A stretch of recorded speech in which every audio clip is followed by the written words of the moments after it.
Hello everyone, and welcome to Classic Gaming Today, where we take a look at the gaming experiences of the past through the eyes of the present. I'm your host Tony, and today we're going to look at The Castle of Dr. Brain, a puzzle adventure educational title developed and published by Sierra Online for the MS-DOS computer platform in 1991, with ports to Amiga, Mac OS, and the NEC PC 9801 following in 1992. We're going to talk about that game in just a couple minutes, but first, as is usual, just a little bit of housekeeping up front. This is episode number 116. I'm excited to be here. I hope all of you are as well. If you'd like to reach out, let me know how I'm doing, provide feedback, comments, suggestions, or just talk about classic games and technology in general. I would love to hear from you, and there are a few ways you can reach out. I have an X account with the handle @ClassicGamingT. I have an email address, which is classicgamingtoday@gmail.com, and we have our Discord server. The link is in the show notes.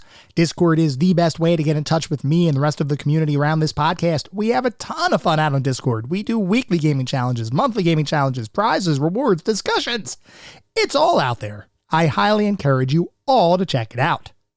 I also highly encourage you to check out our Patreon. It is patreon.com/classicgamingtoday. If you want even more Classic Gaming Today goodness, including a Patreon exclusive bi-weekly podcast expansion pack, patreon.com/classicgamingtoday is where it's at.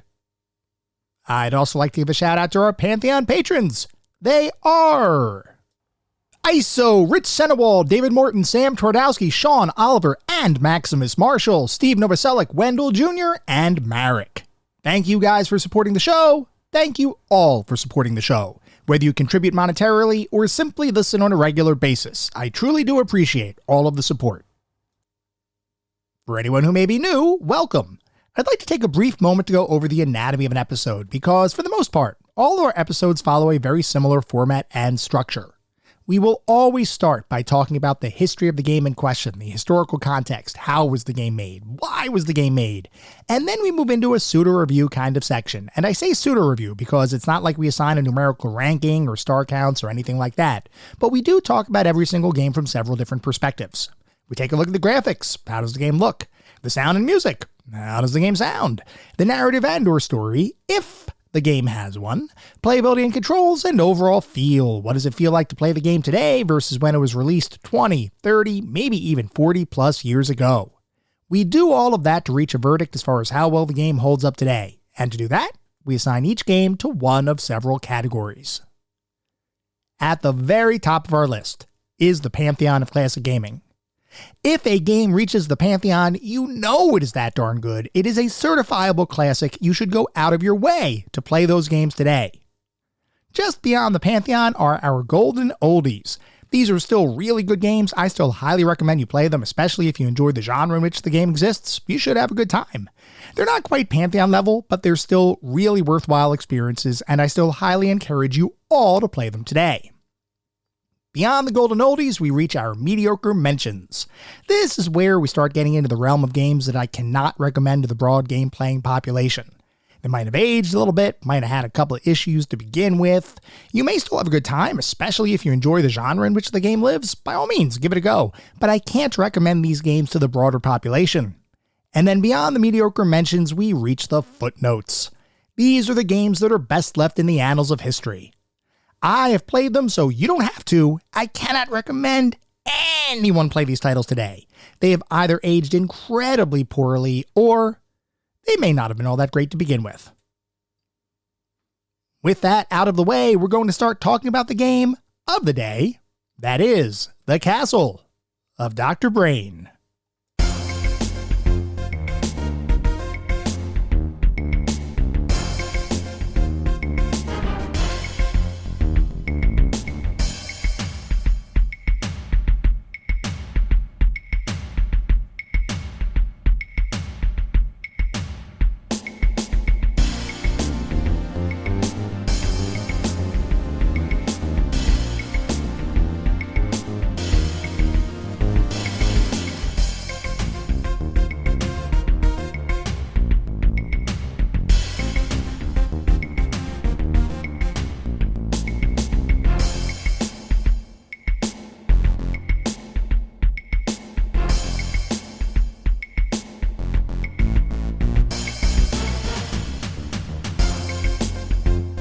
The Castle of Dr. Brain is a puzzle educational adventure title developed and published by Sierra Online for the MS-DOS computer platform in 1991, with ports to various other computer platforms following in 1992.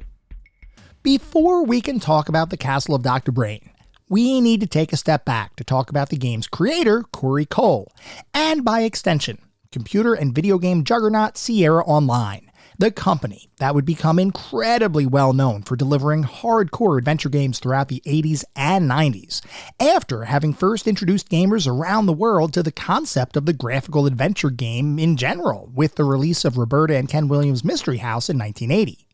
Following that landmark release in computer gaming, Online Systems, which was the predecessor to Sierra Online, would experience a period of rapid growth, during which the company would not only change its name, but would also continue to build out a staff of talented game developers and designers, all of whom would be tasked with bringing world-class entertainment to the masses. Unlike many other development studios, though, who would assign work seemingly at random to the individuals on their staff, at Sierra Online, the games that individual designers would work on were defined by the individual traits and skill sets of those designers. As an example, Al Lowe, as an aspiring comedian with a somewhat dirty sense of humor, was a perfect choice to helm the creation of Leisure Suit Larry, itself a modernization of the previously released raunchy text adventure Soft Porn Adventure. Roberta Williams, herself an avid lover of fairy tales and folklore, was a natural fit to helm the creation of numerous King's Quest adventures, all of which would base a good portion of their stories and puzzles on the fairy tales and mythologies that most children heard as bedtime stories before they'd go to sleep for the night. Jim Walls, a retired highway patrolman, was the only person Ken Williams would trust to bring his concept of a gritty police procedural story to life, with the series that would eventually be known as Police Quest. Every designer hired by Sierra was encouraged to bring forth their own ideas, preferences, and backgrounds to the table whenever a new game was being pitched, and as long as you continued to deliver worthwhile and profitable titles, Ken Williams, as Sierra CEO, was willing to give his designers carte blanche to design the games they wanted to make. Much like Roberta Williams, Al Lowe, and Jim Walls, Corey Cole had a number of personal interests that he enjoyed exploring prior to joining Sierra Online, with perhaps the most significant being a love for the tabletop role-playing game Dungeons & Dragons.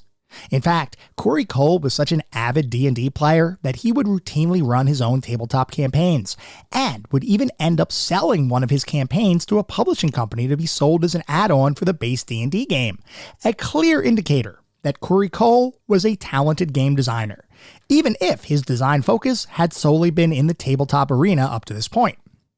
Interestingly, Corey's passion for role-playing games may have been matched, if not exceeded, by his wife, Lori Cole, who had loved RPGs of all kinds literally her entire life.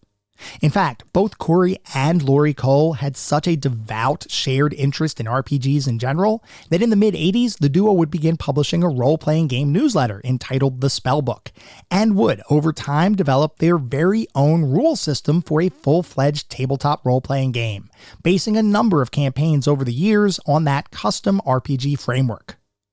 While the Coles would continue exploring their shared love of RPGs every chance they got, Corey's formal career would end up getting a bit of a jumpstart when in 1988, he would be hired onto Sierra Online's programming staff to work on a number of different titles, most prominently ports of existing adventure games like Space Quest 3 to other less popular computer platforms. A good chunk of Corey's work would be focused on enhancing Sierra's recently created SCI, or Sierra Creative Interpreter, adventure game engine, a technology that represented the state-of-the-art in adventure gaming at the time it was released. The days of text parser-based interfaces and limited 16-color graphics were numbered.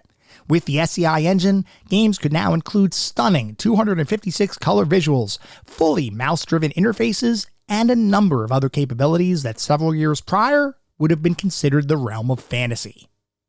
As Corey Cole began his Sierra programming career, Lori Cole observed what her husband had been working on and began to consider that perhaps she could, potentially, be a solid addition to the Sierra team. Not as a programmer, mind you, because Lori did not have an interest in writing tons of lines of code to eke out minor engine performance improvements, or to exploit the unique architectures of proprietary computer platforms. No, her focus, and where she thought she might have the biggest potential impact, was in the area of game design. And here, it's not hard to see why she would want to explore this particular creative outlet. As an avid RPG gamer, and as someone who had, alongside Corey, designed a number of her own tabletop RPG campaigns over the years, she felt like she had a unique take on what might make an intriguing game, and considered that Sierra might be a great place for her to try her hand at making her own fully developed game. With Corey Cole already having a foot in the door, Lori was given an interview with the Sierra leadership team and shortly thereafter was hired on as a member of the game design staff. The only question at this point was what Lori's first game was going to be. Much like other Sierra designers, Lori was encouraged to explore ideas that could utilize her own personal prior experiences, which in this instance meant the nearly fanatical devotion to RPG gaming that she had enjoyed since she was a young child. As Lori began to think about the campaigns and games she and Corey had created previously, she had an epiphany. What if she could combine the now traditional Sierra adventure game formula with a layer of RPG mechanics and complexity, effectively marrying the adventure game genre with RPG elements to create something of a hybrid experience, unlike what any adventure gamer had ever seen before. She already had a custom RPG rule set and framework ready to go based on the tabletop work she and her husband had created years prior. Now, all she had to do was combine that RPG rule set with an adventure game framework to hopefully create something truly special. Ken Williams, knowing and understanding Lori's love for RPGs, gave her the green light to proceed without any issue, which is what would kickstart the creation of the 1989 adventure RPG hybrid Hero's Quest, So You Want to Be a Hero. As work on the title got underway, Lori would be given the task of directing the overall effort, while husband Corey would be able to contribute his own RPG development expertise to the title, along with his programming and technical know-how as he and a team of individuals began converting the Cole's RPG rule set into a framework that Sierra's SCI engine could actually utilize. From Lori's perspective, the sky was the limit, and she conceptualized a title that would utilize a number of different player classes, races, and factions, all of whom would have their own skills and abilities that could potentially allow for different puzzles and solutions, depending on what your character build would end up being. This infusion of RPG mechanics into an engine primarily designed for adventure games sounded like a true evolution of the traditional Sierra adventure game formula, and excitement across the team was increasing day after day as work progressed on the title, with plans to create an entire series of games, assuming the first title would prove to be successful. By the time the game would be ready for release, some of Lori Cole's early feature list had to be culled, simply because some ideas proved to be a bit too ambitious for the game's team to implement given the title's modest budget, which was limited to $150,000.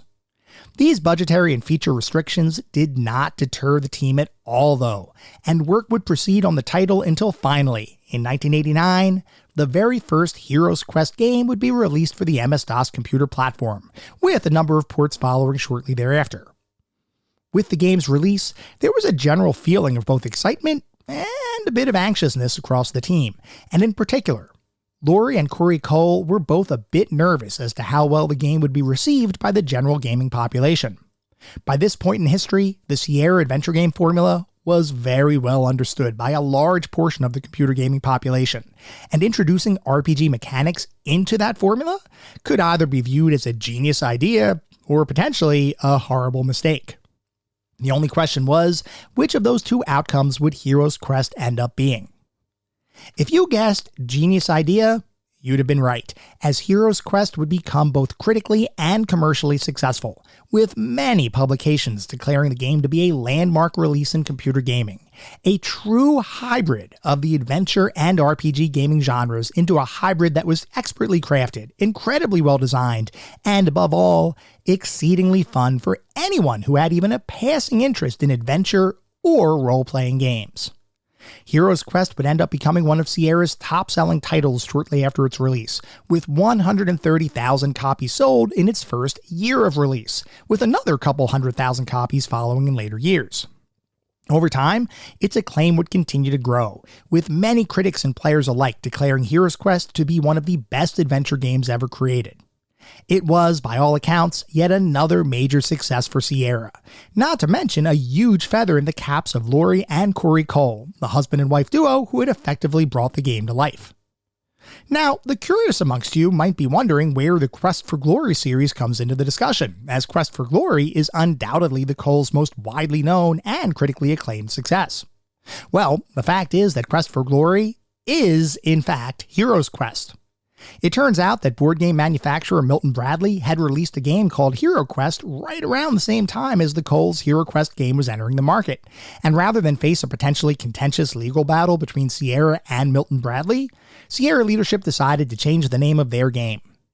Because of that, when Hero's Quest was re-released on the market in 1990, it would come with a brand new name, Quest for Glory, So You Want to Be a Hero. Also releasing in 1990 was the game's sequel, Quest for Glory 2, Trial by Fire, another joint effort by Lori and Corey Cole that would see its budget tripled while delivering the same compelling combination of RPG and adventure game mechanics that players loved about the original Quest for Glory title. Similar to the first game in the series, Quest for Glory 2 would be critically praised and commercially successful, and just several years after the Coles had joined the Sierra team, they had already made quite the name for themselves, and it certainly seemed like their unique perspective on adventure and RPG hybrid mechanics could potentially continue to deliver successful titles for Sierra Online well into the future. Despite the Coles and Sierra's success, changes were on the horizon.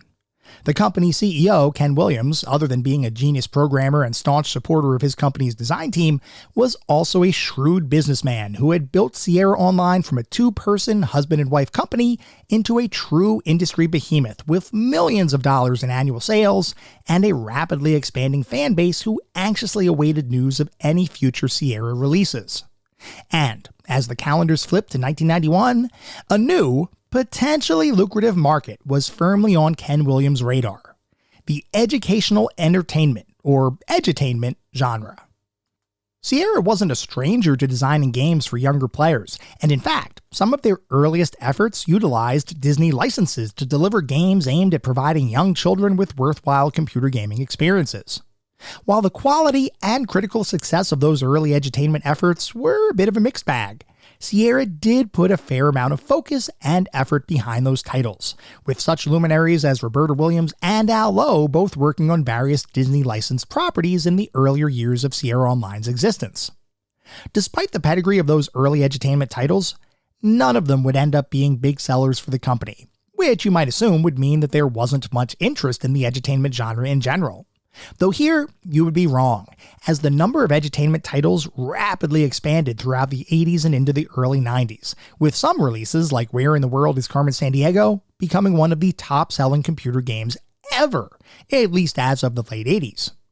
It was pretty clear that the edutainment genre, which had continued to rapidly expand beyond Carmen Sandiego's initial release in 1985, was a potentially lucrative market, which is what drove Ken Williams to invite every member of the Sierra creative staff into a meeting in 1991 to begin exploring possible ideas for developing new edutainment titles, with a focus on delivering games that were not only appealing to children, but would hopefully have the kind of timeless design that all players, both young and old, would want to experience.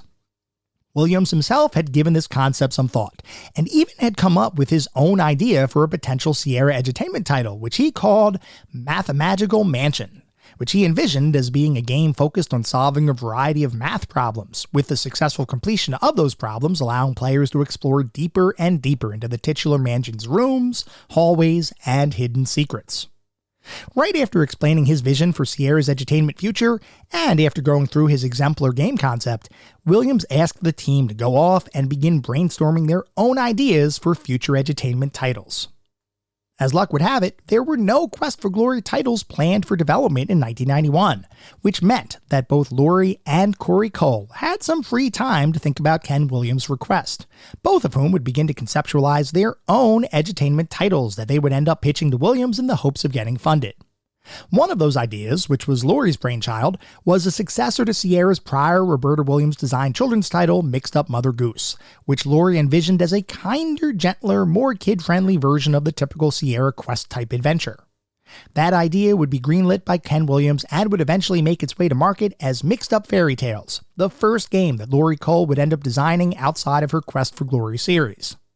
While it would be a decidedly less complex title than Cole's hybrid RPG and adventure game titles, it would be no less loved by players and critics alike, with numerous publications declaring that finally, a Sierra-styled adventure title didn't simply want to kill its players.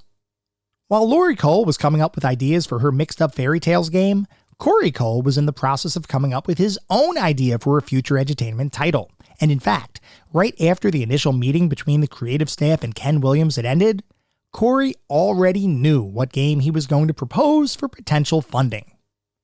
Ken Williams' idea of a mansion that would gradually be explorable by solving math problems appealed to Corey, but he also realized that basing a game solely on math could potentially not be as engaging as one with a broader set of challenges.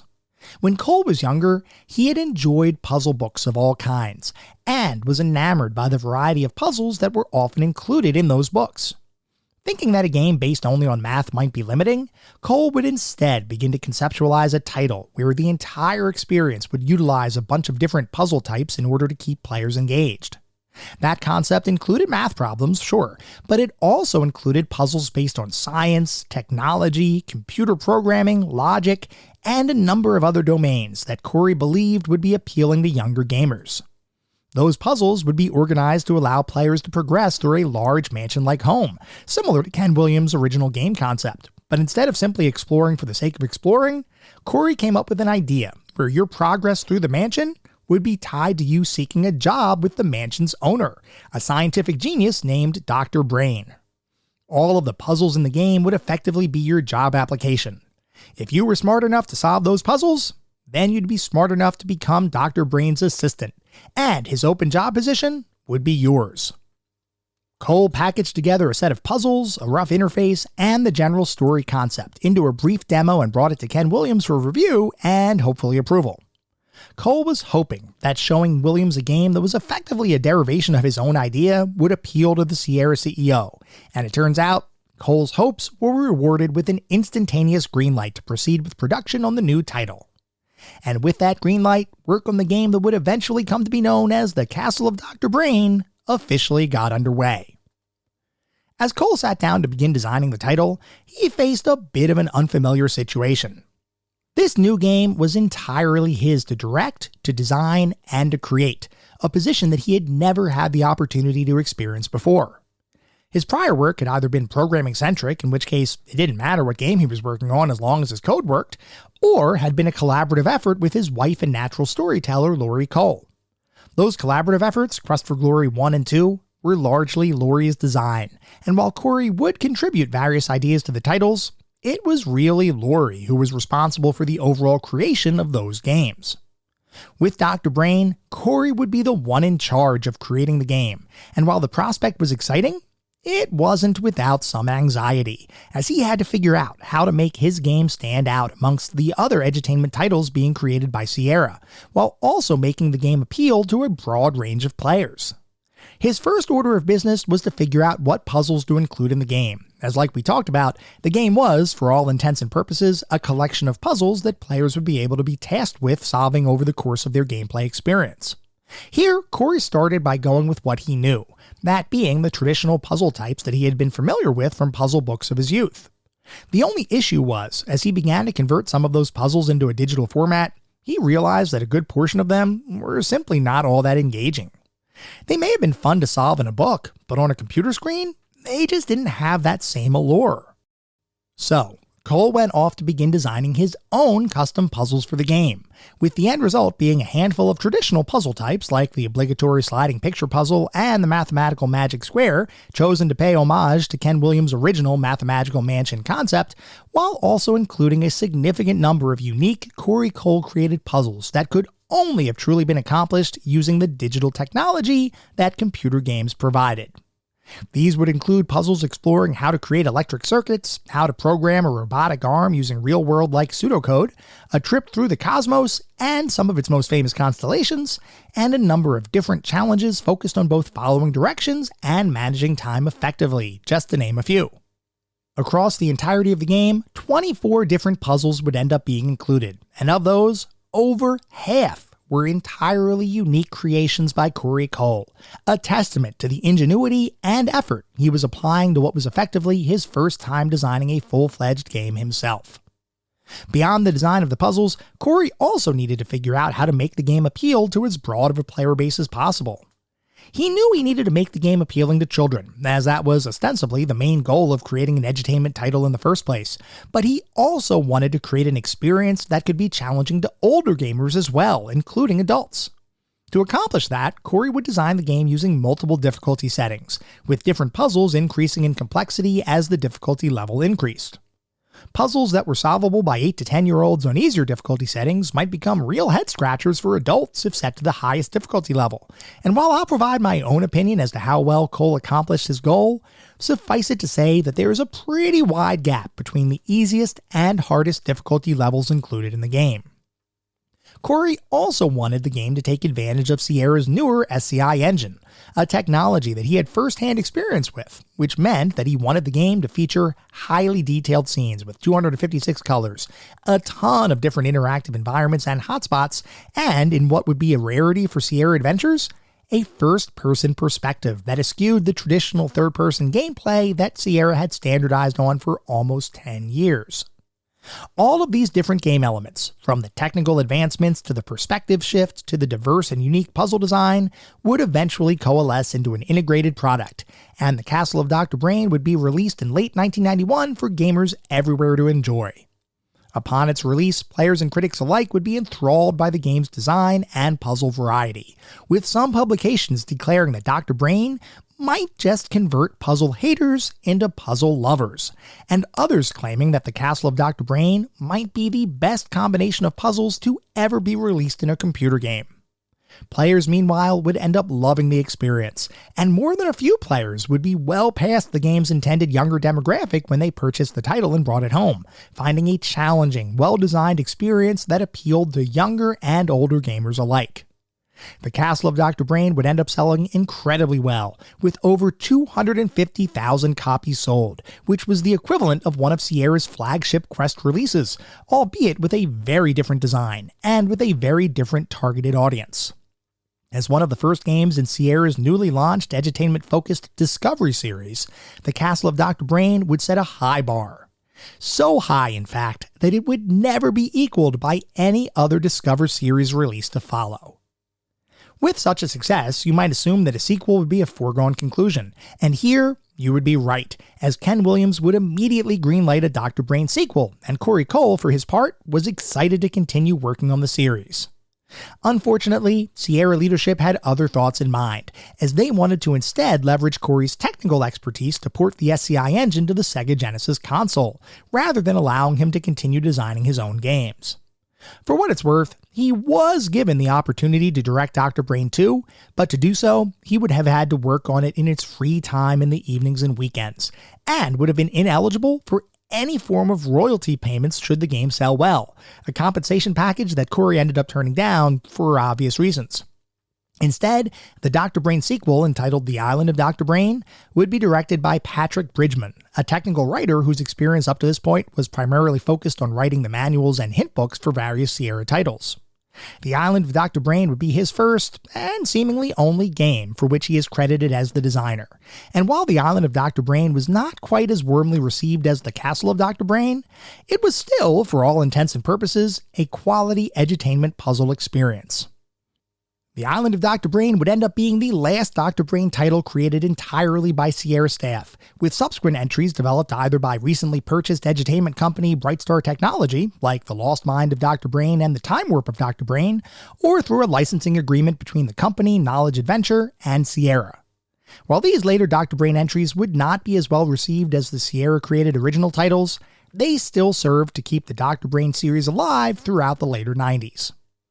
Despite Corey Cole's success with the original Castle of Dr. Brain, he would never work on another edutainment title for the rest of his career, with most of his later efforts being split between designing entries in the Quest for Glory series alongside his wife Lori Cole, and various programming-centric tasks to take advantage of his technical prowess. Both Corey and Lori Cole would eventually depart from Sierra Online given the corporate sale and restructuring that occurred in the later 90s, and after that departure, the duo would remain off the gaming radar for nearly 20 years. That is, until 2018, which is when the spiritual successor to the Quest for Glory series, Hero U: Road to Redemption, would be released. That game, yet another adventure RPG hybrid, would attempt to bring Quest for Glory-styled gameplay to a new generation of gamers, and would be well received by both the critical and player community. From what I can tell, this would be the last game that the Coles would work on as designers, and while it's unclear if there will be any other Cole-directed titles in the future, the work of the husband and wife team stands on its own as a significant contribution to the history of computer and video games, which is why even today, Lori and Corey Cole are widely considered to be two of the greatest game designers of all time.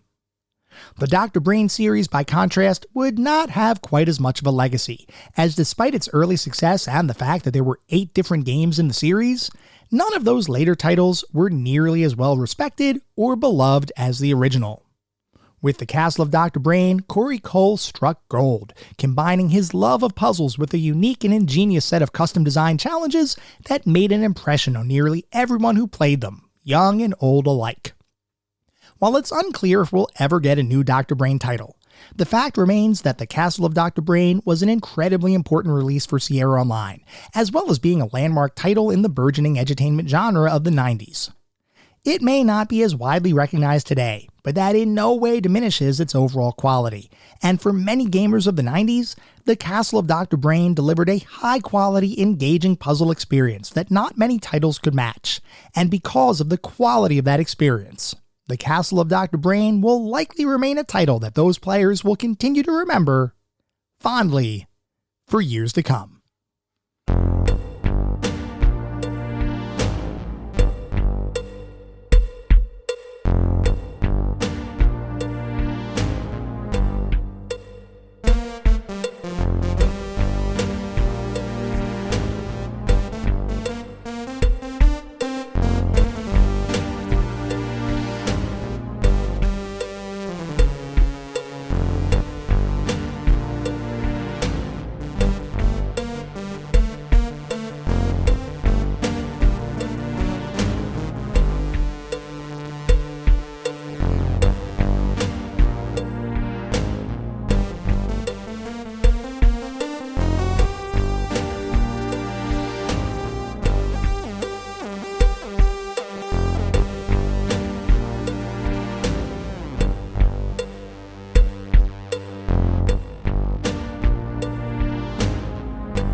We are now going to shift to start talking about what it feels like to play Castle of Dr. Brain today versus when it was released over 30 years ago.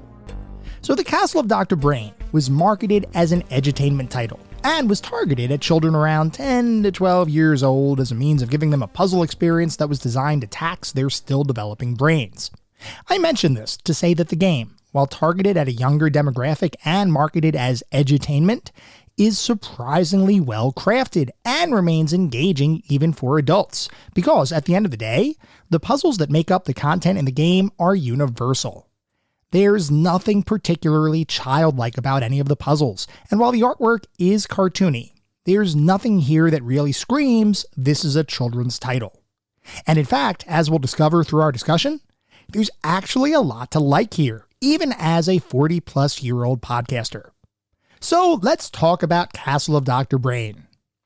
When you first start playing the game, you'd be excused for thinking that the title was a traditional Sierra adventure game, because nearly everything about the interface, short of the first-person perspective as opposed to third-person gameplay, feels like a Sierra adventure.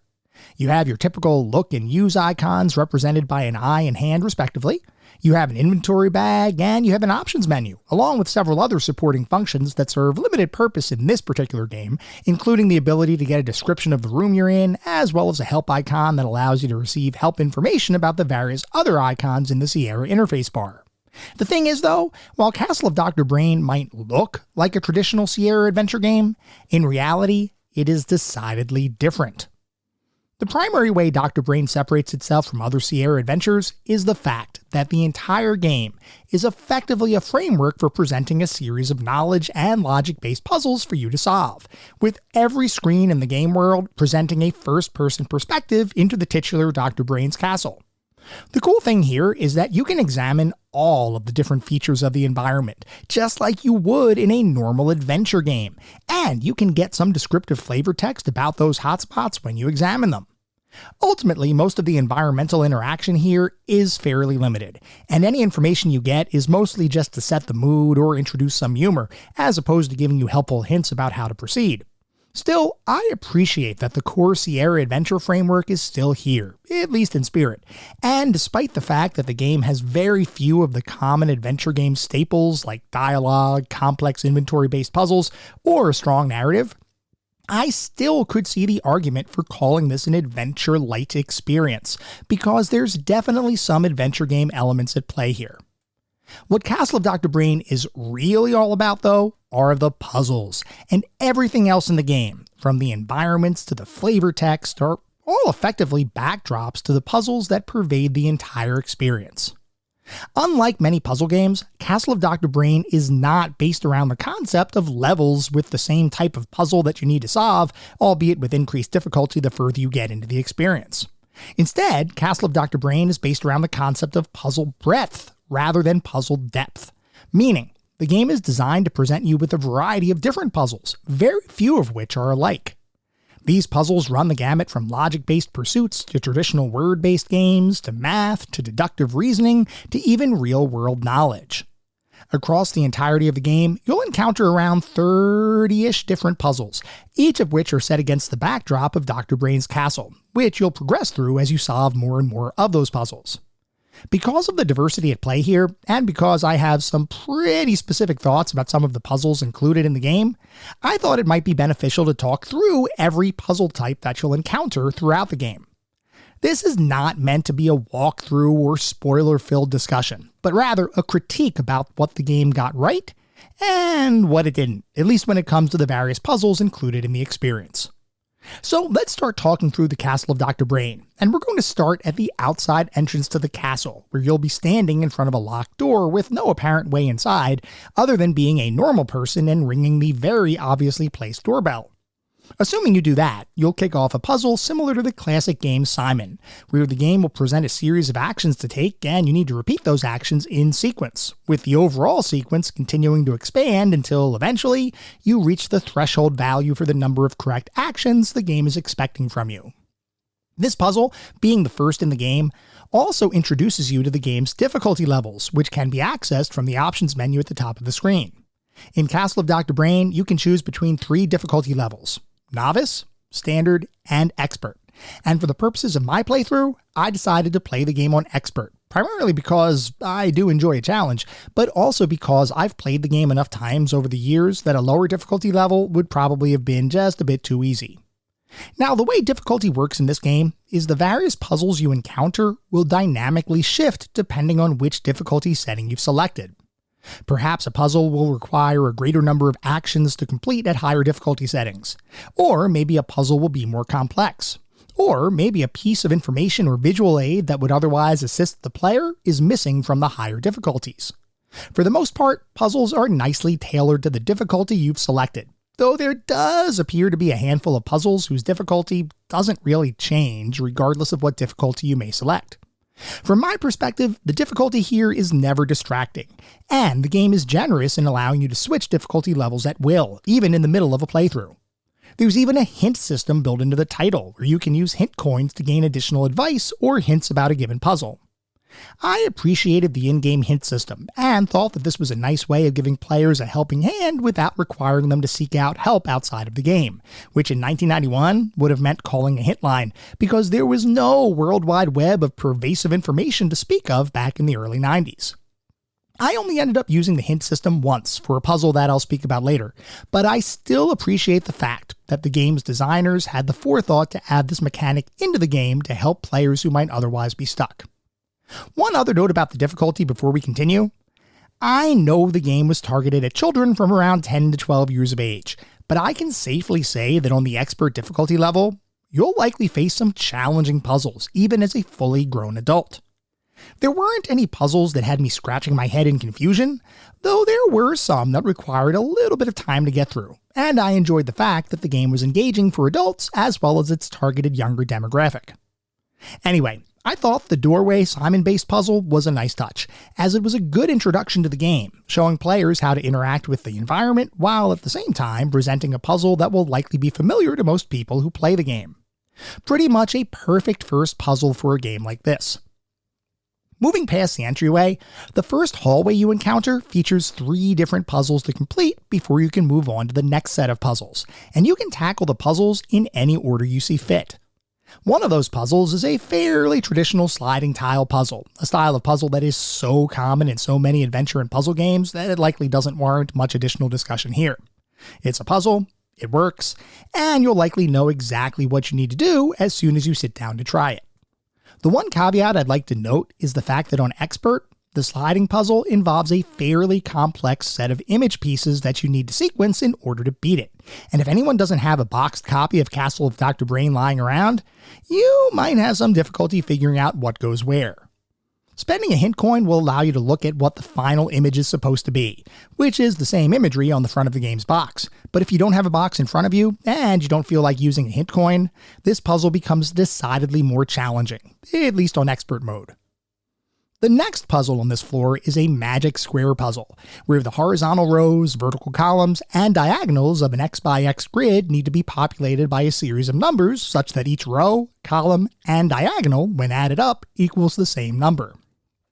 This puzzle is based entirely on a mathematical algorithm, and if you happen to know that algorithm, you'll likely breeze through this one. If you don't though, expect this one to take a little time, as you need to first figure out what number you need all the rows, columns, and diagonals to add up to, and then you need to balance out the numbers to make that winning condition actually happen. I've got to say, I'm not a huge fan of this particular puzzle, simply because it feels like the kind of puzzle you could simply copy out of a puzzle magazine. I prefer puzzles that use the unique capabilities of the computer in some capacity, and this one just didn't. It was simply there. Anyway, the final puzzle on this floor is a fairly rudimentary set of math problems, where you need to pick the right operands and the right operators to create correct mathematical formulas.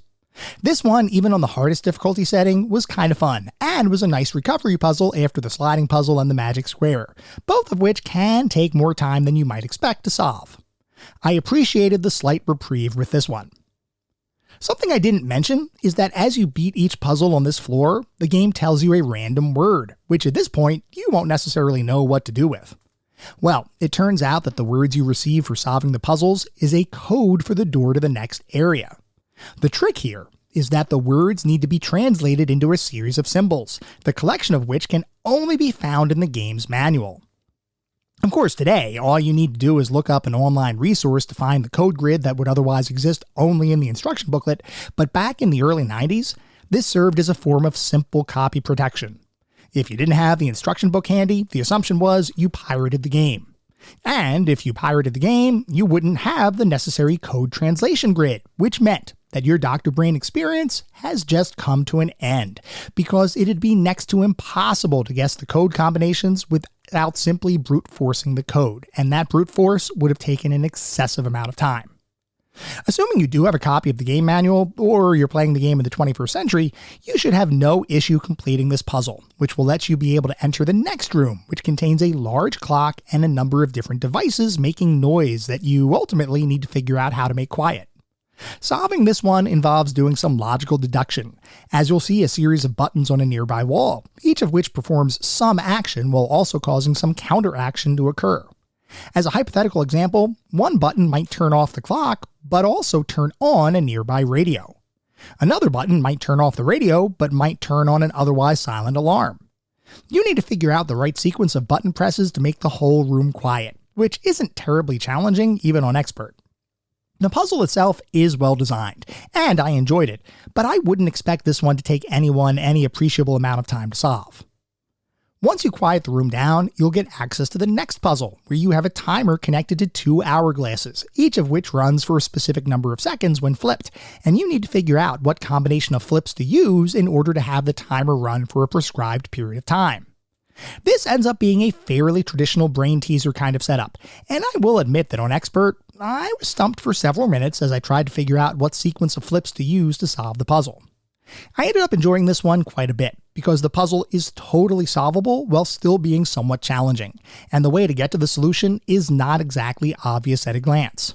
Overall, a nice puzzle to include in the game. Solving that puzzle grants you access to a series of time cards, which can be used in a nearby punch-in, punch-out clock to solve the next puzzle, which requires you to figure out the pattern in a series of different times that the game provides you. Assuming you can figure out the next sequence of a given pattern, you'll be able to move on to the next, slightly harder sequence, until eventually you'll be able to beat the puzzle and move on with the game. This one was pretty darn simple for anyone who knows how to tell time, but I appreciated that for a younger child, this would likely be a good way to reinforce their understanding of the nuances surrounding the rules behind timekeeping. Anyway, assuming you get past that time-driven puzzle, you'll encounter your first of 3 elevators in the game, which presents a first-person perspective maze that you need to use your elevator to navigate through. The elevator can move forward, backwards, left and right, and can also proceed up and down to other floors, assuming you find an opening in the ceiling or ground respectively. Now, I've mentioned my general dislike of mazes in games previously, but just to refresh everyone's memory, generally speaking, I dislike mazes in games, and feel like they only serve to pad out content as opposed to being worthwhile additions to gameplay. The good news is that the mazes in Castle of Dr. Brain are all pretty easy to solve, as long as you can keep track of where you've been and where you still need to go, whether via memory or using pen and paper to draw out a map. The first elevator is by far the easiest, while later elevator sections add more floors and other dead-end hallways to trip you up, which can make the mazes a bit trickier to solve. Still, I surprisingly didn't have much of an issue with these mazes. They were short enough that I didn't feel like the game was simply padding out its playtime, and they mostly made sense within the relatively zany overall atmosphere of the game. I don't think these mazes really changed my overall opinion of mazes in gaming, but they were just fine for what they were. Getting past the first elevator maze drops you into a hallway dedicated to computers and robotics, and I've got to say, this is probably my favorite section of the game. When I was young, I was fascinated by the concept of computer programming and computer technology in general, and I remember vividly when I came up to this section of Dr. Brain's castle, which filled me with a sense of wonder and excitement. In fact, this hallway, in addition to my general love of computers and technology, is one of the things that drove me to major in computer science when I went to college years later. Seriously, I know it sounds corny, but it's absolutely true. On this hallway or in this hallway, you'll face a few puzzles, one of which requires you to follow directions to build a circuit out of various electronics parts. This is a very easy logic-based puzzle that really only requires you to be able to sequence the electronics objects in the right order, based on the directions the game provides to you, all of which are in the general format of piece X goes before piece Y, but must not follow piece Z, that kind of structure. Combining all of those directions together will get you to the puzzle solution, and while I can't say that this one will truly teach you any electronics facts, I still enjoyed playing around with a pseudo-circuit, even today. The next puzzle you'll likely encounter is a math-based binary puzzle, where you need to convert traditional decimal numbers, meaning the base 10 number system, into binary, which is the base 2 number system. A full description of what number systems, bases, and all of that stuff is beyond the scope of what we'll talk about here. But if anyone ever wants to hear me wax poetic about math, just let me know and I can talk your ear off. To keep it simple, the general gist is that in the binary number system, you can only ever have a 1 or a 0, and each positional coordinate of a given string of 1s and 0s represents that number, either 1 or 0, multiplied by 2 to a certain exponential power, dependent on the position of the number you're looking at. As an example, the binary number 101 would convert into the decimal number 5, which is 1 times 2 to the power of 2, which is 4, plus 0 times 2 to the power of 1, which is 0, plus 1 times 2 to the power of 0, which is 1. And when all of that is added together, you get 5. Now, that is a super simple example, but it hopefully provides context around the binary number system for anyone who hasn't seen or worked with it before. The puzzle in Castle of Dr. Brain actually uses a good number of additional digits for its decimal to binary conversions, but if you understand the core concept, you can solve this one without issue. This is one of the handful of puzzles, though, that somewhat relies on you bringing your external knowledge into the game, because I don't recall any real tutorial on how to use binary included in the game. It's entirely possible I missed it, but if not, you might need a bit of a primer before you can successfully complete that one. The next puzzle in this area involves a constantly moving robot navigating a maze, and it's your job to direct that robot by activating or deactivating a series of right turns at various intersections found throughout the maze. This one will likely take some trial and error, because the turning direction of the robot is not 100% obvious at first, but once you get it down, this one should be pretty simple to complete. Your goal here is to collect a number of clues that will be used in the very next puzzle, which basically involves riding over them in the maze. Anything you pick up during a run through the maze is kept, even if you end up accidentally riding into one of the warp zones that take you back to the beginning of the maze. So this one can be brute forced, even if you can't quite figure out the best turns to use at the right time. Still, this one is pretty easy in comparison to many of the other puzzles in the game. Once you get past that robotic navigation puzzle, you'll get to use the clues you just acquired to answer a series of robot riddles that can best be described as dad joke level humor, which means I absolutely love them. Things like, what does a robotic bovine use to do math? With the answer being, of course, a calculator. Get it? You get it, right? Okay. Yeah, I need to get out more. Anyway, those riddles are super easy to figure out, and once you do, you'll be dropped into a robot room where you'll be presented with a puzzle that can best be described as a pseudo-programming assignment. You'll notice a robotic body without an arm or a head standing near a glass table, and you have to use one of 3 nearby heads and one of 3 nearby arms to construct a robot that will hopefully follow your directions, which you can encode onto a punch card in a very 1960s computing feeling kind of experience. The goal here is to help the robotic arm navigate a maze and acquire 3 different objects that are hidden in the maze. The way it works is that one arm corresponds to exactly one item, and each robotic head behaves uniquely. One always follows directions, one never follows directions, and one alternates between following and not following directions. This translates into how you program the commands for each of those robotic heads. As an example, if you're working with the robot that always follows directions, you simply have to put the correct instructions into the nearby computer in order for the robot to accomplish its goal. If you're working with the robot that never follows directions, by contrast, you'll have to put in the opposite instructions in order to trick the robot into accomplishing its task. The unique combination of robot head, robot arm, and the instructions you yourself program into the computer and subsequent punch card will affect how the robot behaves and whether it can retrieve the item you're trying to collect.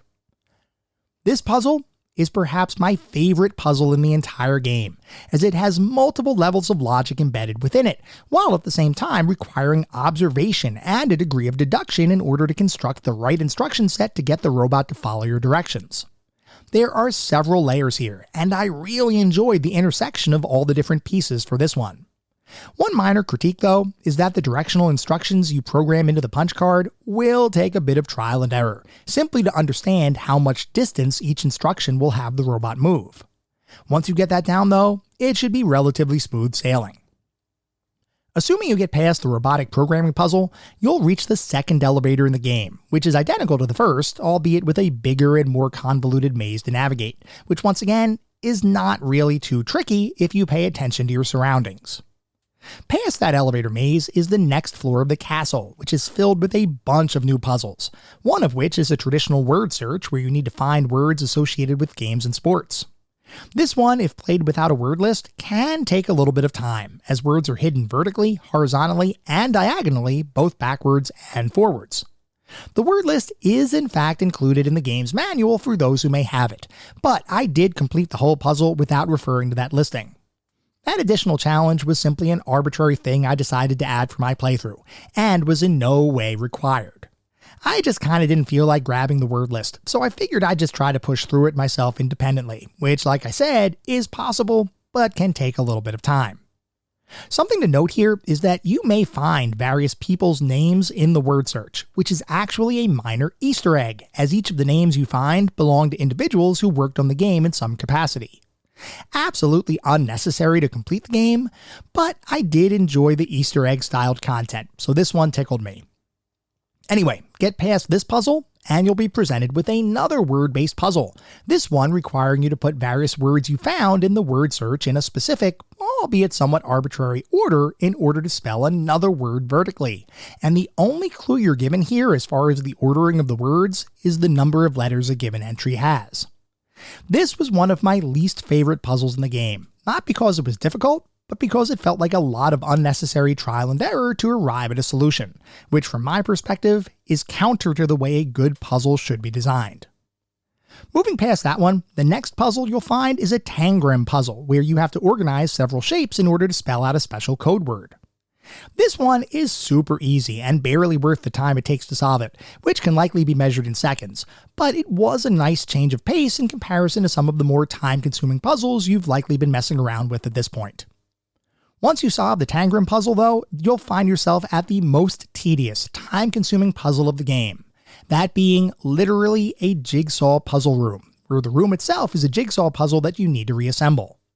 This is not difficult, but it sure does take a while to complete, because you need to take pieces of the puzzle one by one and try to construct the room's picture. And eventually you'll have so many pieces out that are unusable that you'll have a ton of overlapping pieces and will likely not have enough space to even lay pieces out effectively as you start getting some structure around the overall jigsaw area. This is one of those puzzle ideas that sounds great on paper, but in practice falls flat. At least for me, simply because of the limited ways the game gives you to organize your puzzle pieces. As I think back to my playthrough, this is probably the puzzle that took the most time to finish, and once again, not because it was challenging, but because it was tedious and time-consuming. Definitely not one of my preferred puzzles. Past the jigsaw area is a room all about code breaking and letter ciphers, which is another set of puzzles that I particularly enjoyed. The first puzzle you'll likely work on is a Hangman-styled word game, which really needs no more discussion. It's Hangman, so if you like Hangman, you'll like this one.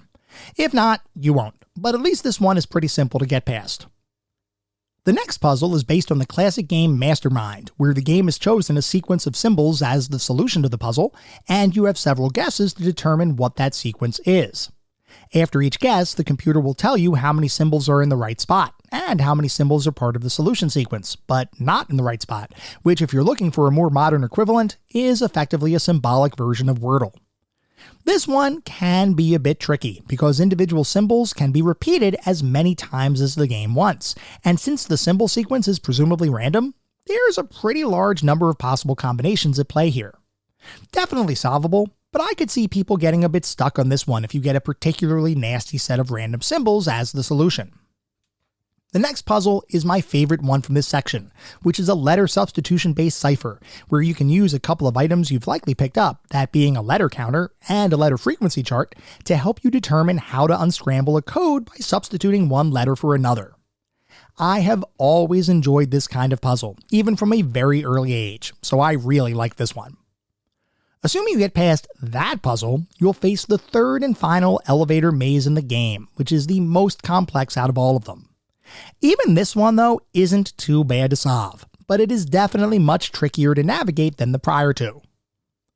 Making your way through that maze gets you to Dr. Brain's Space Observatory, and presents you with what is, from my perspective, the worst designed puzzle in the game, where you'll be tasked with finding the stars that make up a series of 4 different constellations in the night sky. This is another one that sounds promising on paper, but fails in its execution, at least on the expert difficulty level. Because the starscape that you're presented with is so oddly clustered and oriented that finding the stars that actually make up any of the individual constellations is an exercise in frustration.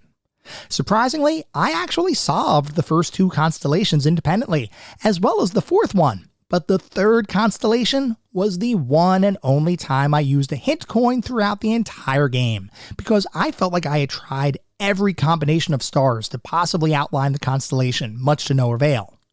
Obviously, I was wrong in my feelings, because there was one other combination I must have missed, and after using the hint coin, which selects a series of stars as a starting point, I was able to complete the constellation on my next try. This puzzle has several issues with it, the most notable of which is that without any sort of real-world knowledge on constellations, you'd never be able to ascertain how to group stars the right way, especially on Expert. On lower difficulty levels, when you click a correct star, they change color, which you can then use to narrow down the star field to an eventual constellation grouping. But on Expert mode, good luck, because there is no indication that you're on the right track or not. Beyond that puzzle is a pseudo-memory card game where you have to match alien species with their home planets, which is much simpler than the constellation puzzle, and is therefore a nice change of pace, while the next puzzle is even easier, as all you have to do is label the planets in our solar system correctly. If you happen to not know that sequence by heart, there is a mnemonic provided in the game as a clue, which I've got to believe would be helpful for children in particular. Of course, it also included Pluto as a planet, which has since been downgraded, so the mnemonic isn't so good anymore. Still though, the puzzle itself is straightforward, which, similar to the card memory puzzle before this one, is a nice change of pace following the convoluted constellation puzzle. Beyond those puzzles is the final room in the game, Dr. Brain's office, where you'll face the final two challenges in the whole playthrough. The first is a simple matching game where you align the badges you've acquired throughout the game, which are awarded to you for completing the various puzzles and floors around the castle, with a description of what they represent. As an example, the badge you get for completing the constellation puzzle would be matched with something to the effect of cosmic knowledge. All of these matches are super simple and shouldn't take much time at all to complete, which leads you to the final puzzle in the game, a bookcase where you have to arrange a series of books based on instructions that have been encoded using a letter substitution cipher, similar to the cipher puzzle from earlier in the game. The only difference here is that you can't use the letter counter or any supplemental details, and there are several numbers as part of the code as well, which serves to potentially complicate things. You need to decipher the code on your own, which will result in a set of instructions you need to follow in order to organize the bookcase. And assuming you get through that one, you'll finally find Dr. Brain and beat the game, after which he'll award you a score based on your overall performance, similar to how other Sierra Adventure titles had a running point total to reward various actions you take throughout the game. I think I ended my run with 199 out of 200 points, which I'm assuming was the result of me using that one singular hint coin on that one crappy constellation puzzle. No, I'm not bitter. Not at all. Anyway, I know I spent a ton of time going through literally the whole game, but that's simply because your enjoyment of the title will depend entirely upon how much these kinds of puzzles appeal to you. For me, I'd say the number of good puzzles outweighed the bad, though I do think that there were some duds throughout the game. Overall though, even as a 43-year-old guy, I found a lot to like with Dr. Brain's various puzzles. We're going to start talking about the more specific aspects of the game's framework outside of the puzzles in just a couple minutes. But first, as we always do, we have to take a look at the back of the box, because, as you all know, I love looking at the back of the box for these games. I love learning how different companies marketed their titles, especially in the era of gaming that we typically look at, which was before the internet, before a pervasive worldwide web with all sorts of information. We didn't have gameplay videos or YouTube. When we made a buying decision, that decision was based on reviews we might have read in magazines, word of mouth from friends, and what the box looked like in the game store. Did the front of the box make the game look cool? If so, we'd pick it up. Did the back of the box make the game sound cool? If so, we might purchase it. If not, back on the shelf it would go.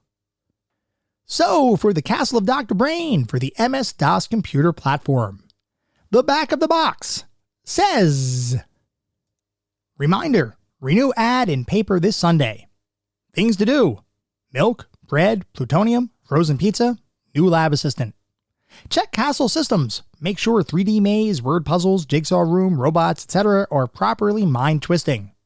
Set level of difficulty on easy, medium, or brain blasting, depending on applicant. Set music card compatible rock and roll soundtrack on earth-shattering.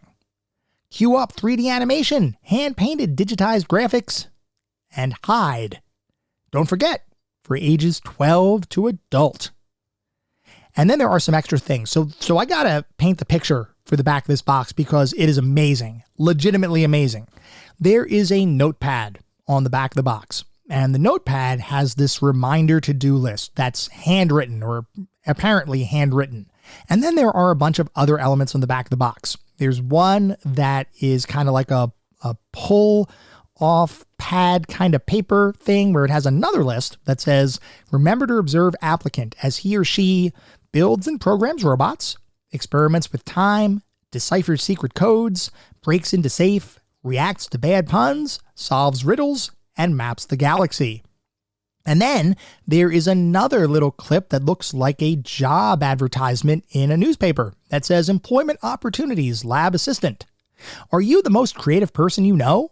Can you react quickly to new challenges? Would you like to save the universe from certain destruction? Do you need a job? I need an assistant who can help me explore the inner workings of time, space, and reality. The successful candidate will have a thirst for knowledge, a sense of humor, and a love of pizza. Apply in person at the Castle of Dr. Brain, EOE. And then there is another little screenshot here that shows Corey Cole, and there's some text that says, Corey Cole, co-designer of the award-winning Quest for Glory series, brings you hours of entertainment in this wild roller coaster ride for your mind. And then there is another note that says, special note to parents. This game allows your children to experiment with time, astronomy, robotics, codes, and ciphers, logic, and math. We hope this introduction will motivate them to study and explore the fascinating world of scientific principles. And then there are some screenshots on the back of the box and a couple of other artistic elements that make the game look zany and all sorts of cool stuff. And I've got to say, this is one of my favorite backs of the boxes. Is that the way to say that? Backs of the boxes? Back of the boxes? Something. It's one of my favorite boxes that I have seen for any episode of this podcast. This sells me even today. Even as a fully grown adult, seeing the back of this box makes me want to play the game. It is so well done while remaining in-universe, so it's entirely presented as in-universe for the game itself. But it is also so good at conveying information about the game. And whether you're a kid looking at this and thinking, oh, that sounds cool, or you're a parent looking at it and thinking, oh, I would love my child to actually learn some of this stuff. It doesn't matter. It appeals to everyone. Or even as an adult who's not buying this for their kids, but buying it for themselves. You look at it and you think, yeah, this actually sounds kind of fun. Maybe not as challenging as some other titles, but it sounds fun. Like we talked about, there is some challenge here. But the back of the box, wow. Wow, wow. This is one of those boxes that, like I said, it's probably one of my favorites that we have looked at. And that surprised me because while I've always enjoyed the Castle of Dr. Brain, I never thought that it would exceed some of the games that we've looked at least from how they advertise the title on the back of the box. This one is amazing. I highly recommend you add this one to your actual collection, your physical collection, because it is simply superb. Anyway, moving on past the back of the box, we're going to start talking about the more specific aspects of the game. We're going to start by talking about the graphics. The graphics in Castle of Dr. Brain are perhaps some of the more cartoon-like images that you're going to see in a Sierra Online game, with varied colors, a unique design aesthetic throughout the titular castle that can best be described as zany, and a significant amount of detail embedded within each and every room that you'll explore. The environments in particular are a treat, and I loved the artwork that the team was able to create for this title. Even though the game itself wasn't what I would call technologically advanced, in that it didn't have a huge resolution or a gigantic color palette, it did have pretty standard resolutions and colors for the time it was released. But despite that, the graphics here still look really good, and I wish there were some more environments included in the game that I would be able to explore beyond the handful of rooms and floors that were actually included in the game. It looked that good. The reason we didn't have a ton more rooms to explore is because the majority of the game is focused on its puzzles, and here the graphics become just a bit less impressive. Because the puzzles can oftentimes be logic or math-based, and will usually appear in a separate, albeit stylized, window overlaid on top of the room you're currently in, most puzzles are more concerned with relaying information to you as opposed to looking good.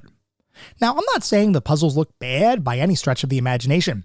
They're just not nearly as good looking as the rest of the game's environments. And in fact, I think there'd be an argument here that if more puzzles were to be integrated with that environment, like the very first puzzle in the game was, the graphics would have been universally excellent. As it stands, the game looks great when exploring Dr. Brain's rooms, but looks a bit less exciting when tackling the game's puzzles. There is not a ton to discuss as it relates to animations, as most scenes are fairly static, and therefore don't have much in the way of animated characters or objects. Where there are animated sequences though, they're perfectly fine. It's just not something you'll see a lot of throughout the game. Overall, the visuals here look good.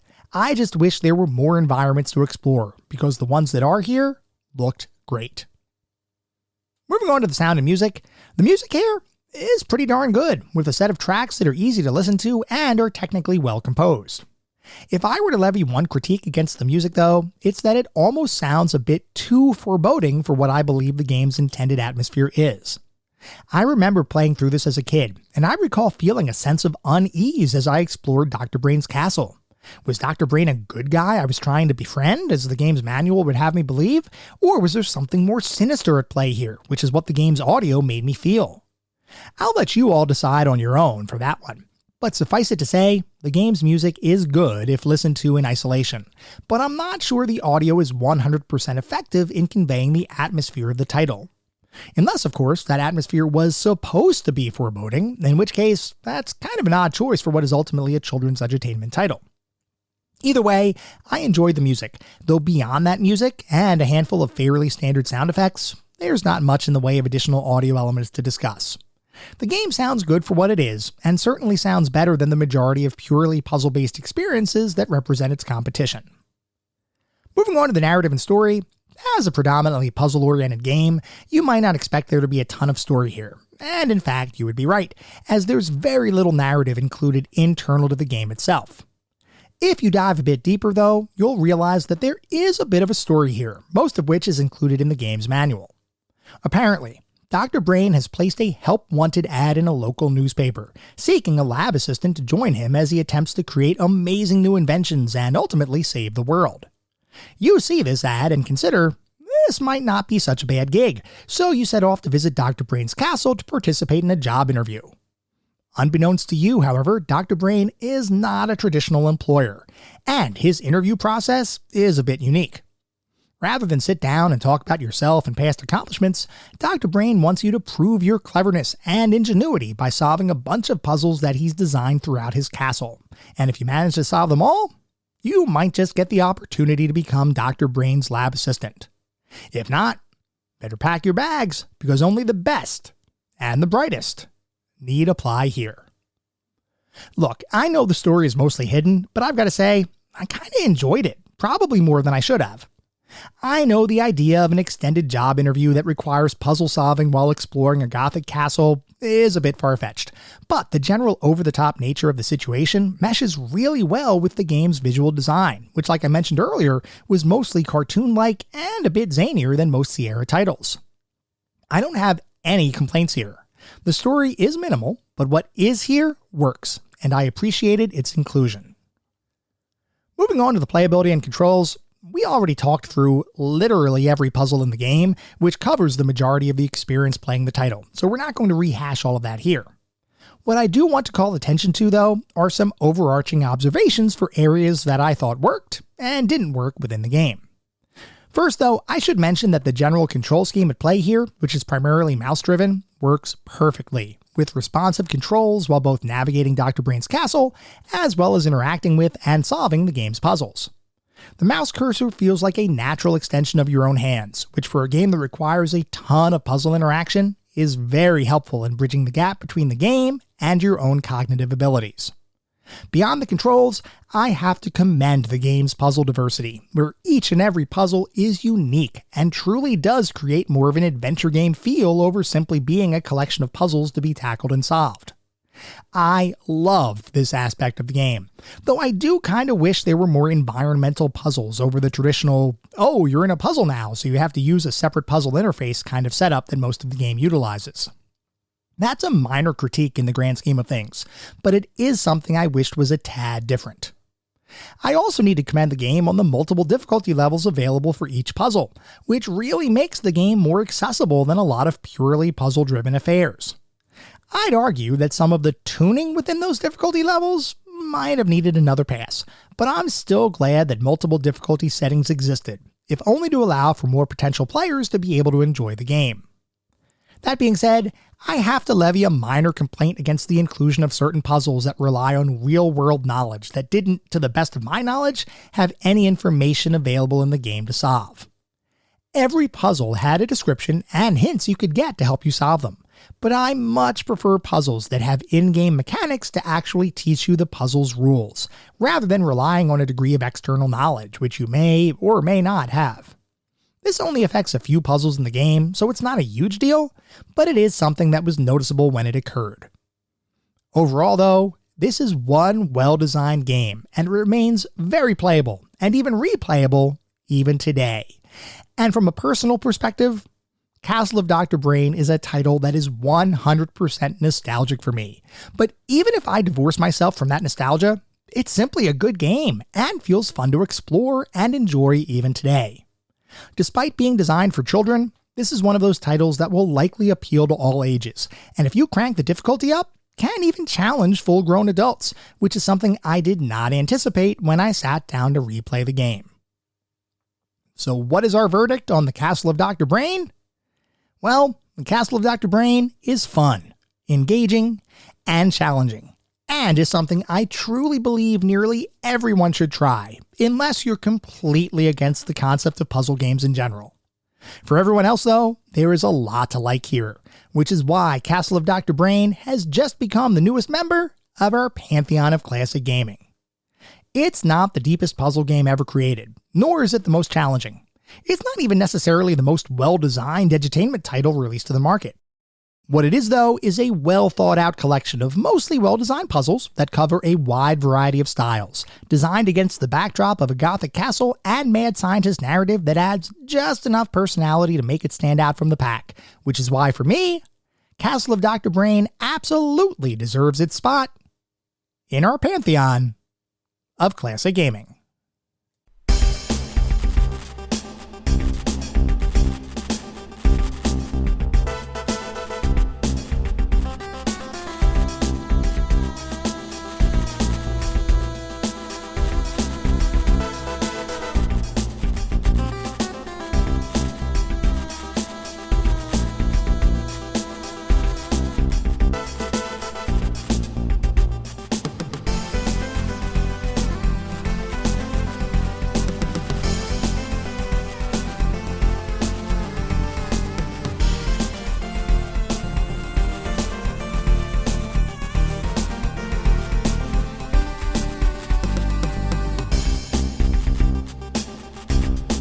That was our episode on the Castle of Dr. Brain. I hope you all enjoyed listening to it as much as I enjoyed creating it. If you'd like to reach out, let me know how I'm doing, provide feedback, comments, suggestions, or just talk about classic games and technology in general. I would love to hear from you, and there are a few ways you can reach out.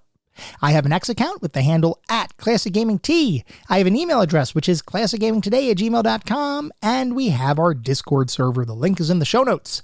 Discord is the best way to get in touch with me and the rest of the community around this podcast. We have a ton of fun out on Discord. I highly encourage you all to check it out.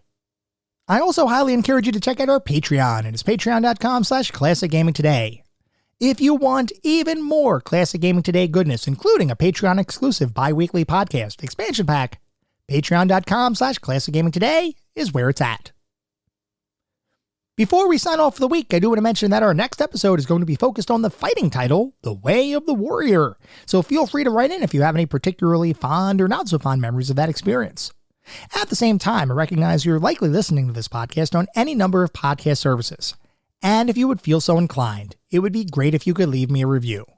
This is not about trying to bolster star counts. This is not about trying to harvest a ton of 5-star ratings, though if that happens, awesome, it means we're doing something right. No, what it's really all about is trying to deliver the best possible podcast I can. The only way to do that is to get feedback from all of you, the listener community, about what's hitting the mark and what might need to shift a little bit. We get new listeners every single day, which is simply amazing. I want to continue to grow this community and continue to make the best possible podcast I can. We'll be back in around a week with our next episode focused on Way of the Warrior. Until then, remember, sometimes the games of the past are just as good, if not better, than the games of today. Goodbye, everyone.